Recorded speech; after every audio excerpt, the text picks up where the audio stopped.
Assalamualaikum warahmatullahi wabarakatuh. Jumpa lagi dengan saya, Sari Hayati, pada mata kuliah Hukum Bisnis. Oke, baiklah, materi hari ini yaitu mengenai hukum asuransi yang nantinya akan kita jelaskan secara rinci. Adapun tujuan dari pembelajaran setelah mempelajari materi ini, maka diharapkan mampu menjelaskan pengertian dan manfaat asuransi, memahami prinsip dalam asuransi, memahami bentuk dan isi perjanjian asuransi, dan mengidentifikasi risiko dalam asuransi. Oke, materi pada hari ini yaitu akan memuat mengenai pengertian asuransi yang di dalamnya memuat manfaat, prinsip, dan bentuk isi perjanjian risiko dalam asuransi.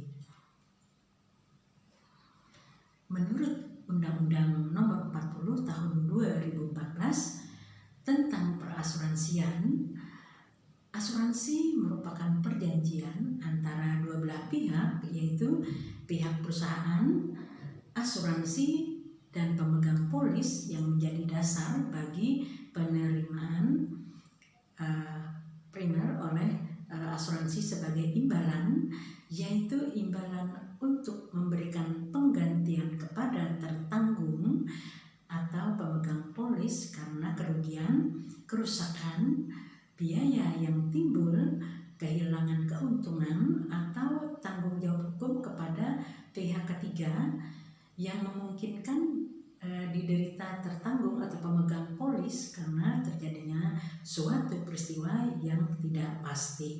Kemudian juga sebagai imbalan untuk memberikan pembayaran yang berdasarkan pada meninggalnya tertanggung atau pembayaran yang didasarkan pada hidupnya tertanggung dengan manfaat yang besarnya telah ditetapkan dan atau didasarkan pada hasil pengelolaan dana.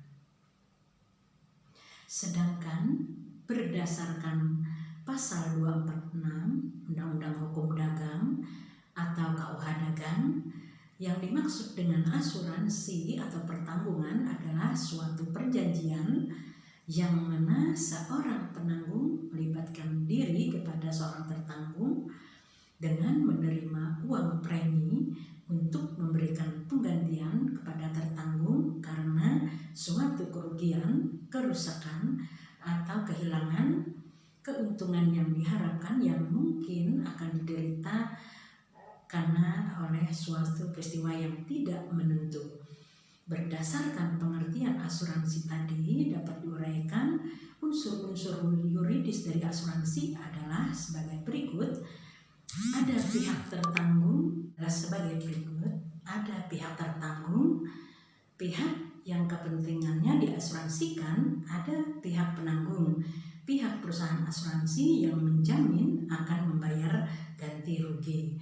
Ada perjanjian asuransi, ada premi yang dibayarkan, ada kerugian, kerusakan, atau kehilangan keuntungan, dan ada suatu peristiwa yang tidak pasti terjadinya. Usaha asuransi pada dasarnya merupakan mekanisme yang memberikan perlindungan kepada tertanggung apabila terjadi risiko pada masa mendatang. Apabila risiko tersebut benar-benar terjadi, maka pihak tertanggung akan mendapatkan ganti rugi sebesar nilai yang diperjanjikan. Adapun manfaat dari asuransi yaitu adanya rasa aman dan perlindungan, pendistribusian biaya dan manfaat yang lebih adil. Polis asuransi dapat dijadikan untuk mendapatkan kredit, berfungsi sebagai tabungan dan sumber pendapatan, alat penyebaran risiko, dan membantu meningkatkan kegiatan usaha. Menurut KUH Dagang prinsip-prinsip yang mendasari perjanjian asuransi, yaitu yang pertama insurable interest. Yang dimaksud dengan prinsip insurable interest yaitu agar objek yang diasuransikan haruslah suatu kepentingan yang dapat diasuransikan atau bisa dinilai dengan uang. Yang kedua, utmost good faith, di mana prinsip keterbukaan dijelaskan pada pasal 251 KUH Dagang yang intinya menyatakan bahwa penutupan asuransi baru sah apabila penutupannya didasari itikat baik. Yang ketiga, indemnity. Prinsip indemnity merupakan prinsip yang mendasari besarnya penggantian kerugian yang diberikan tertanggung kepada pihak tertanggung. Pada dasarnya, prinsip ini merupakan bila penggantian kerugian tersebut harus seimbang dengan kerugian yang diderita tertanggung. Kemudian yang keempat yaitu subrogasi. Prinsip subrogasi ini menyatakan bila tertanggung sudah mendapatkan penggantian atas dasar prinsip indemnity, maka si tertanggung tidak berhak lagi memperoleh penggantian dari pihak lain. Walaupun jelas ada pihak lain yang bertanggung jawab pada kerugian yang dideritanya. Berikutnya, menurut ketentuan pasal 255 KUH Dagang, ditentukan bahwa semua asuransi atau pertanggungan harus dibentuk secara tertulis dengan suatu akta yang dinamakan polis. Polis asuransi kecuali asuransi jiwa setidaknya harus memuat hari pembentukan asuransi, nama pihak yang selaku tertanggung, dan tujuan terbentuknya asuransi atas tanggungannya sendiri atau atas tanggungan orang lain. Penyebutan yang cukup terang dari hal atau objek yang dijamin, jumlah uang untuk di mana diadakan jaminan.